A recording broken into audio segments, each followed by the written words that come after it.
To manage Azure SQL scale-up, start by understanding the concepts of Database Throughput Unit, known as DTU, and vCore, which determine the performance level of your Azure SQL database.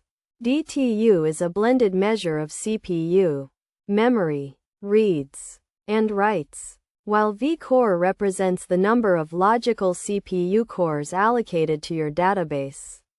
First, log in to the Azure portal and navigate to your Azure SQL database. Click on the database you want to scale up and select the Overview page.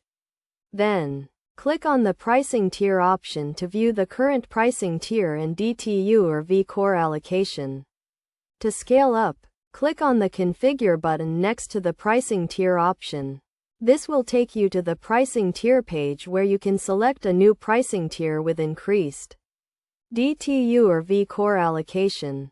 Choose a pricing tier that meets your performance requirements, taking into consideration the number of concurrent connections, storage size, and I/O throughput. When selecting a new pricing tier, consider the cost implications and ensure that it fits within your budget. Also, consider the potential downtime required for the scale-up operation, which can range from a few seconds to several minutes, depending on the size of your database. Once you have selected a new pricing tier, click on the Apply button to initiate the scale-up operation. Azure will automatically upgrade your database to the new pricing tier, which may involve some downtime.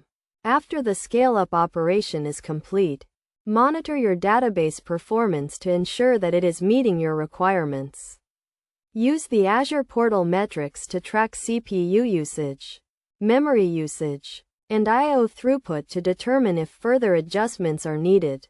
As a best practice, consider using Azure SQL autoscaling, which allows you to automatically scale up or down based on predefined performance metrics. This can help optimize database performance and reduce costs. In addition, consider using Azure SQL Reserved Instance, which provides a discounted pricing model for long-term commitments.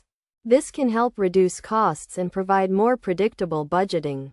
By following these steps and best practices, you can effectively manage Azure SQL scale-up and ensure optimal performance and cost-effectiveness for your database workloads.